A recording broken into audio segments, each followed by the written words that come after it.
What's going on, everybody? All right, I got a video for you today. This is going to be a flashlight overview, my thoughts, kind of a first impressions. I just got this light. I can't really do a full-blown review. I mean, I've literally watched and read everything I possibly could about this light, so I probably could do a good review.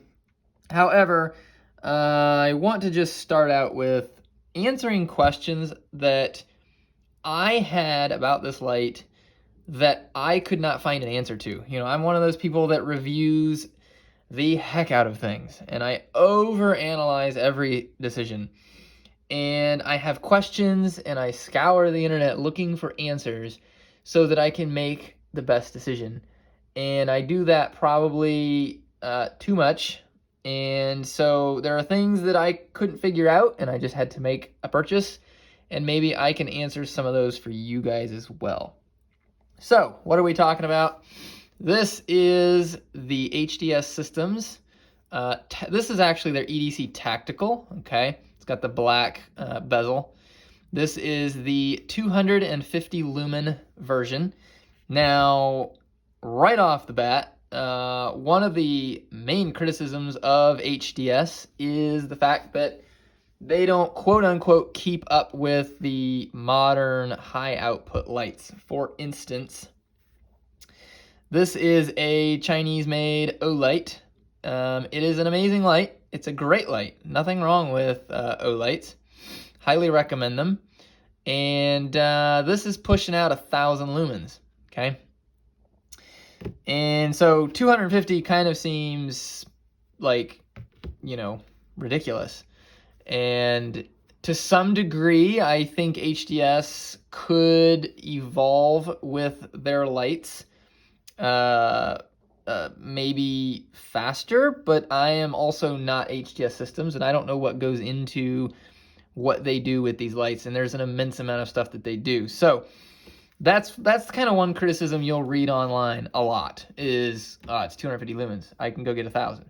I can get, 5 or whatever this is, and that's just the way it is. The other criticism that I saw a lot, and I'm going to kind of go through criticisms that I found that I'm kind of answer now that I have it in hand. One of the other criticisms I had or seen was basically this is a 123A battery light, and people were like, this is a 123A light, this is a 123A light. There is a significant size difference here. Okay, so people are basically arguing that HDS is too big for its battery capacity. And while I agree that it's really cool that this is tiny and it's the same battery and it's super bright, I don't know that is that is a reason to, I guess, dislike HDS. You know, if what you are primarily interested in is the most light, the smallest light given the battery type, then yeah, if that's your big thing, then you're not going to like HDS because you can go get an O-light, S1R, S2R, S3R, whatever they're up to now. But there is so much more in this light that makes up this light than anything else really out there. I mean, there's a lot of other good lights. Malkoff is another one I'll talk about. But so as far as the size argument, it's true. This is bigger than you can get. You can get some very powerful, very small 123A lights. But I don't personally think that is the most important decision factor, and so those are two criticisms, brightness level and size. Something else, yeah, that's going to be your big two. I guess price, okay? Price is going to be another one. So you can get this guy. It's smaller, it's brighter. It's got this cool magnetic recharge. It's got lots of little modes. It's deep carry clip, all this cool stuff for about $60, something in there, I believe.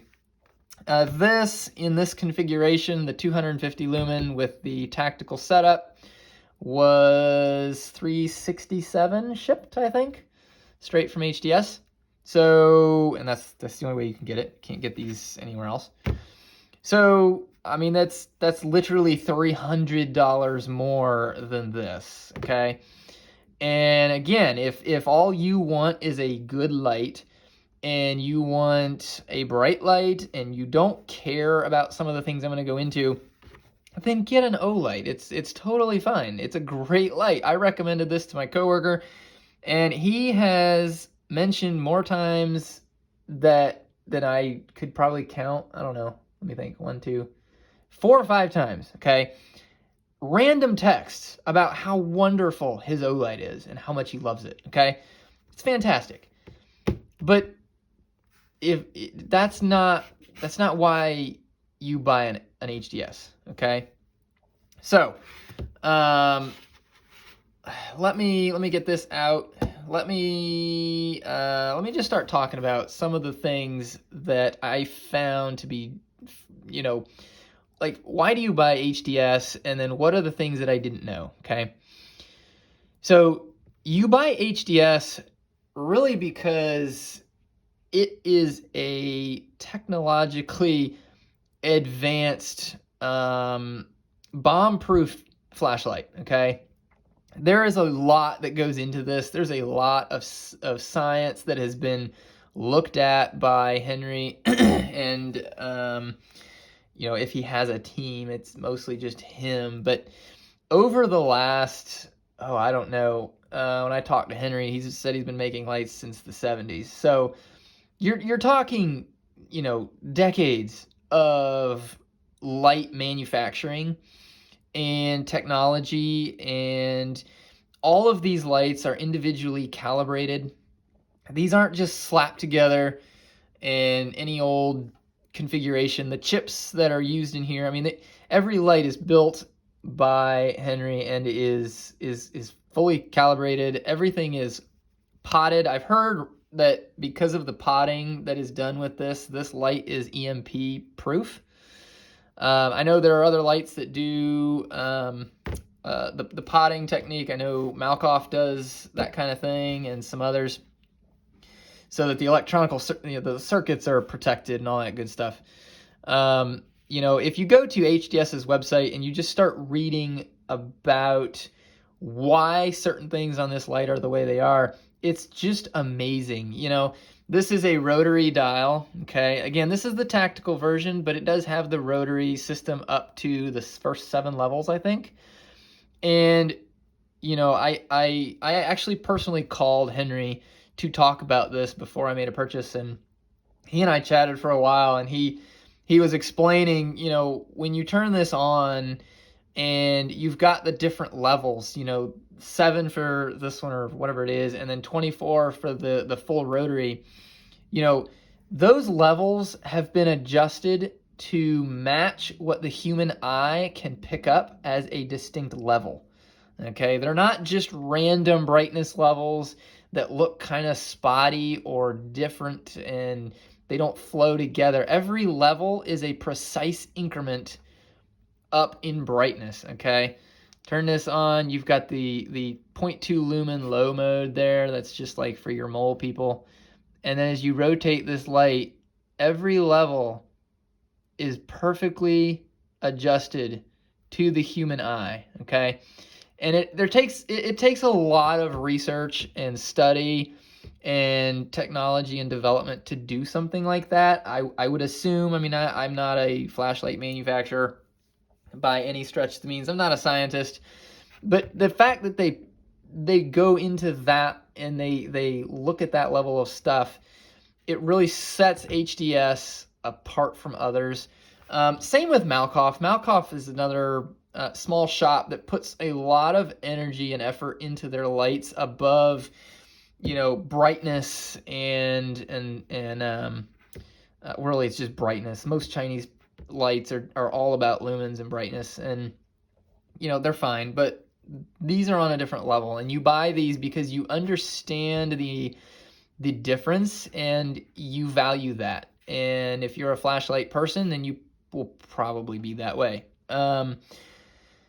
Again, I don't know everything. Go to their website, look at the questions and answer section, and start looking at all of the things that they discuss in there and they answer, because that'll really show you what goes into this light. I really enjoyed talking to Henry in person. It was pretty amazing that he took that time to just chat with me. And very similar to Malkoff, you know, these are makers that are part of the community. They are small shops. They make these lights to a standard above and beyond most companies, and it's just great. Something else that you'll notice if you do go to their website, it looks outdated. I mean, it kind of is. You know, they've been making these lights since the 70s. They don't, you know, marketing isn't really their thing, I doubt, and it's not really necessary, because people that know about HDS kind of talk about it, and it just gets out there, and you find out about them through the community and the forums. Their packaging is also just basic. I mean, it's just a plastic box, or not even a box, just a little plastic container, okay? And so it's nothing special. It's really just about the light and the technology in the light. Now, I chose the tactical versus the rotary or the executive because of a couple things. I have always been a Surefire person. Okay, I'm a big Surefire fan, and the Surefire lights lately have not solved some problems that I wanted solved. You know, I specifically had a Surefire backup MV. I found out I did not like the Max Vision beam. I like to have a hot spot. I like for it to reach out there. And I have had E2DLs. I've had my E1E or E1L, I think the old one. So I've had several lights, and a lot of them have always been very throwy. They've been great. I love the TIR lens. Now Surefire seems to be doing Max Vision and maybe this like hybrid. I'm not sure. But what this and those lights, the light that sits in this use case for me is a defensive light. It is a light that if I'm going out at night, then I'm going to take, because I have the potential to need a defensive style light. You know, this is not necessarily your go to the office every day light. It can be, and I have been carrying it. But again, the role that I needed to fill with that backup, that Surefire backup MV, is a more defensive capable flashlight. And one of the problems with a lot of the Surefires and a lot of lights in general is they are either a single mode or a dual mode. And I love having a multi-mode light, especially because you generally don't need to be blinding people. Like, that's not, you know, your use case. Even if that's what you're carrying the light to be ready for, that's probably not what you're going to use it for 99.99999% of the time. So you need multiple modes. You know, you'll blow through a battery in an hour on a single mode light, and that's just not, you know, it's not useful if you're looking in a diaper bag at, you know, 250 lumens, 500 lumens or whatever. So, but the problem is a lot of multi-mode lights have low, medium, high, and the ones that Surefire makes and a lot of companies make that are deemed for tactical use or defensive purposes are high first and then low. And the issue is that's great. If you're carrying your light, somebody comes up at night and you need to hit that light and it's high, you're good to go. The problem is most of the lights are on some kind of a timed system where if you click the light too fast, it switches gears, okay? Or it switches modes. And one of the problem, you know, to me, that's an issue in a defensive light. You know, I'm not law enforcement, I'm not military, but I like to have a light that is capable of the quote unquote flash and dash type of technique. I want a light that when I hit it on high, it has the capability of momentary high. I can let my thumb off, I can move, I can hit it again, it's back on high, and there is no chance that I'll hit it too fast and go from high to low, okay?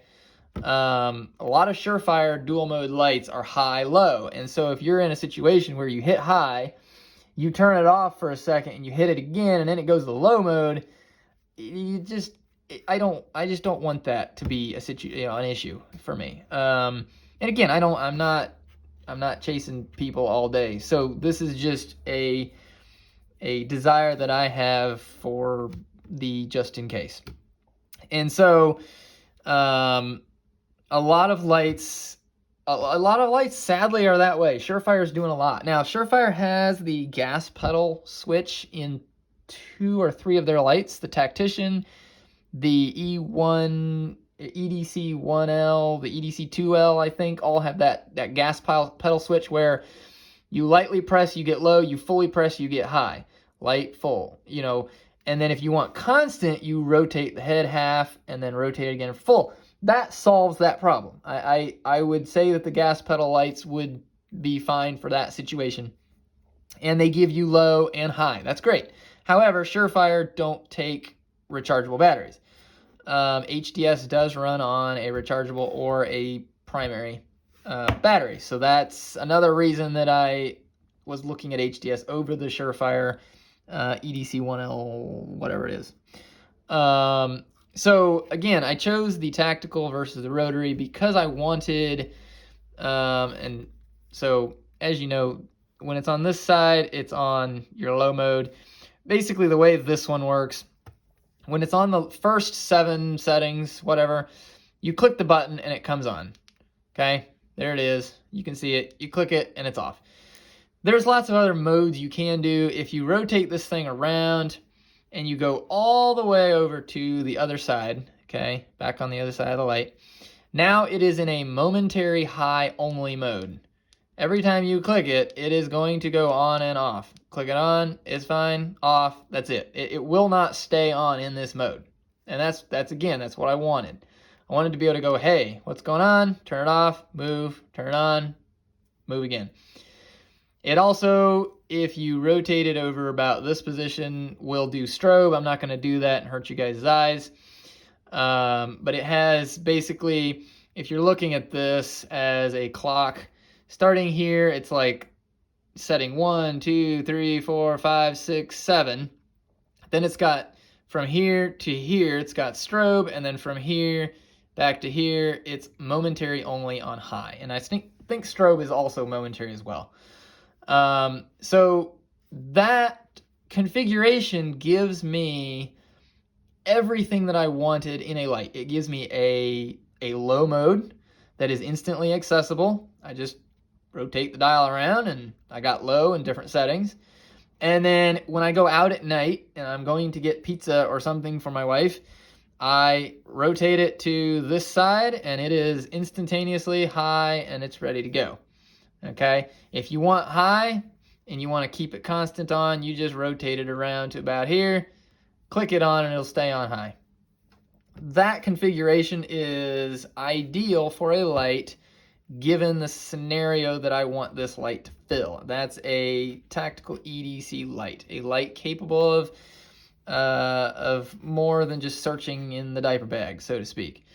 The same with this guy. This is my nightstand flashlight. It's an 18650, so a little bit bigger. This is the Malkoff MD2. It is a dual mode light. When I purchased this light, I had Gene install the, it's like a high-low ring. I forget what he calls it, but it's pre-installed in here, which means when the head is fully tightened down, okay, it is high mode constantly. Light press high every single time.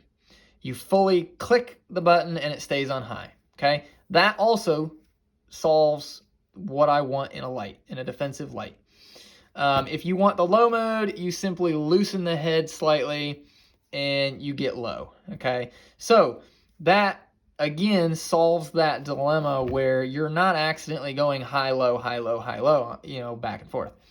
So these two lights fit that category. This light does not.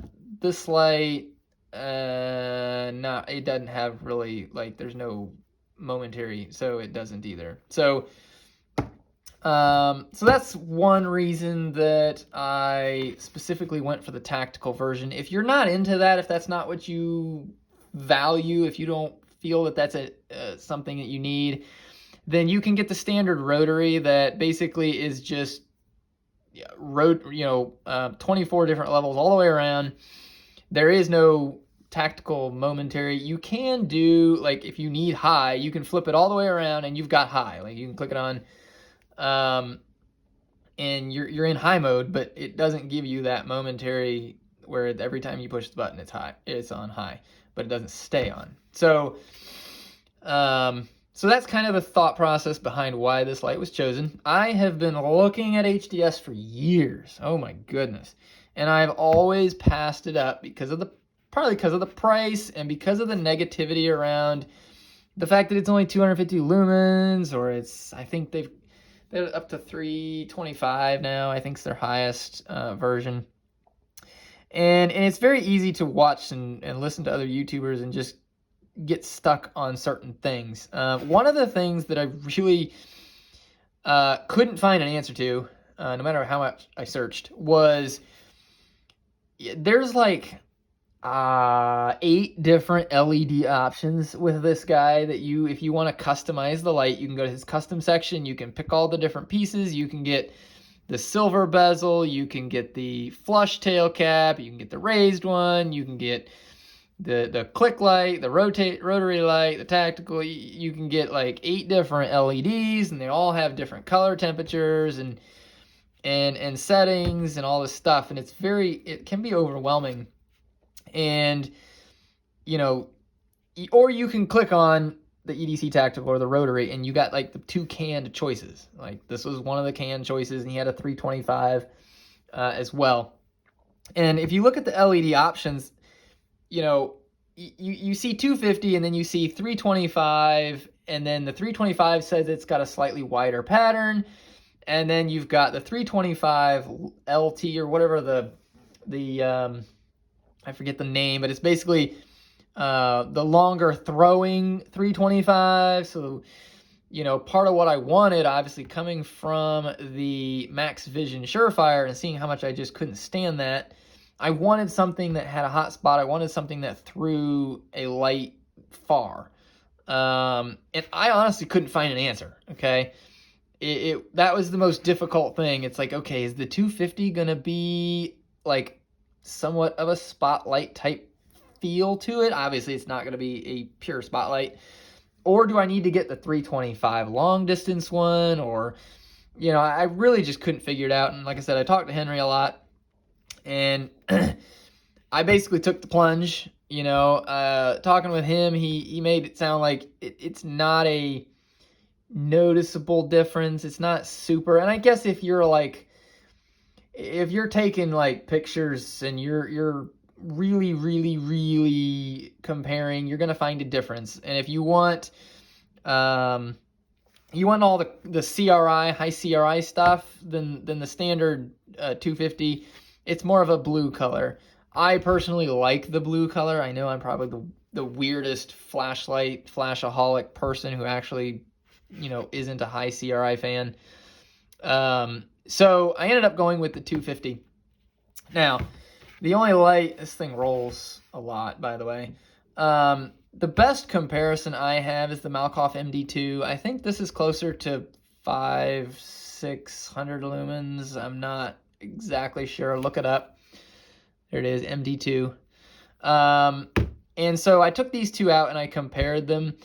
This is at least double the output of this, okay? And it's an 18650. So when I compared the two, there was a noticeable, I would say almost like a funnel of light that came out of the MD2 that would light up some trees that I was using as my marker. But to be honest, the 250 standard LED did pert near as good, okay? I don't have any screen beam shots. I don't know if I'll get any of those, but I will say I walked away from the comparison between these two, and I'm like, this is just fine, okay? Yes, this felt like the light was more of a slightly concentrated, ever so slightly brighter beam, but this was hitting the same trees that this was hitting, and I could see them fairly close to the same, and this is only 250. So, you know, for anybody that's kind of questioning, if you're looking for throw and you're just not sure, I have no issues with the power and the beam and the throw of this light. This meets what I was looking for. And yes, it's not going to be quite the same as the MD2, and it may not be the same as some of the Surefire weapon lights, and some of your spotlights, but I am very pleased with this. I have no complaints. This is not too floody. You know, again, I was really, really worried about that, because that max vision beam, and I know it's great if you're clearing rooms for a living, but I just did not like that max vision beam. Okay, and that was one of the big reasons I called Henry, because I wanted to talk to somebody, you know, talk to him about it, because I just couldn't find the answer, you know. And so, you know, if I get a chance, I'll do some beam shots and clip it in on the end. If not, just trust me that even the standard 250 is more than enough for everyday carry defensive stuff, okay? You know, I could put this by my nightstand and be just fine. I have this right by my nightstand because I bought this first, and it's a Malkoff. I mean, it's great too. So, so that, hopefully that answers that question. That was really a big one for me. Negatives to the light, I mean, it rolls, okay? There's no pocket clip. They have pocket clips, but you have to like use a set screw or put it in between here, and I didn't want to mess with that. Like, it's not ideal. So there's no pocket clip. You got to put it in your pocket. That's kind of a bummer. You can use rechargeables in this, which I like. Apparently, if you use a rechargeable and you change some of the programming and then you put a regular battery in, you got to redo the programming. Big deal. I don't do any programming. I just don't care. The configuration is out of the box exactly what I wanted. So that's not an issue for me. You know, it's a small shop, so you can't go get these lights. You can't just, you have to kind of deal with that aspect. But again, that's the way it is with any good light makers nowadays. They're small shops, and you just go to them and you buy it. So, you know, the raised button versus the non-raised button. I wanted the raised because, again, my use case. The flush button is fine. It's kind of like this. This one's hidden in there, so you do have to kind of get your finger inside. It's not as easy as this. Something else, you know, going back to the whole my light needs to be smaller because that's cool and that's the thing nowadays. This is great, but this feels so much better in the hands. Like, this fits my hand. It's very much, it's vastly superior from a defensive role type thing. And again, if that's not what you're going for, then I totally get it. But, you know, this is, I don't know. This just really fits well. I like this size. It's a little bigger in the pocket than, say, this. Duh. But I think you'll deal with that. I mean, heck, some people buy iPhone Max, whatevers that are basically small iPads, and they carry them around. So, you know, you can, it's just personal preference, and it's not an issue for me. So, Yeah, I hope that kind of answers questions. Those are just things that I thought through and that my brain couldn't find answers to, and things that I looked for and the reasons that I chose what I did. Um, this fits a role. So I like to buy lights and knives and things to fill a role, a void, a use case. And for me, the go out after dark with the family, or go to get pizza, or go on a trip and I need a light that is rechargeable and easy to use and small and defensive, and this fits, okay? This fits very well. And I should have bought one a long time ago. I'm a huge fan. I think I'm so impressed. I really could do away with a lot of my lights, honestly. I don't know. I think having a good AA, this is a CR123, this is an 18650. I like having a AAA. I like my Olight titanium little i3T. That's a great light for light carry, office carry, whatever. And then I have a beater Surefire that I've used that light forever, and it's like 45 lumens on high, and I would never get rid of it because it's my around the house beat up light. So, again, I find use cases for them, and I find what best fits that that use case. And like I said, the only reason I keep this is because it's the COVID special, and I waited up till midnight, and I fought Olight's website to get it, and it's a cool light. I'm not gonna deny it's got its perks. But anyway, that's the HDS. If you guys have any questions, let me know.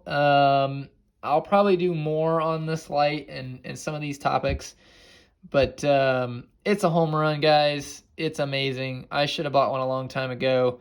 I absolutely love it. It meets all of the needs that I could ever ask for in a light, and I hope this helps answer some of your questions too. All right, guys, thank you much, and I appreciate it. Bye. All right, guys, we're out here doing a quick beam test, I guess.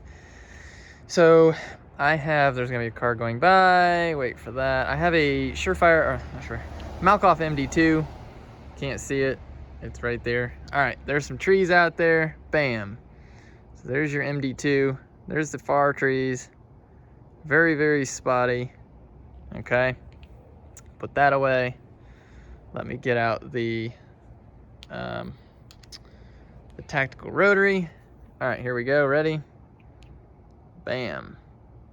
You can see that tree fine. Those trees, I can see them better than the camera's picking it up, but you can see them, okay? Let's get the Malkoff back out. There's that guy. A little bit more on those guys. All right, but again, this is the Malkoff with the M61 long throw head on it, or LED. So again, very close. I don't personally feel that this is a shabby light, by any means, for a 250 lumen light. So there you go. Thanks, guys.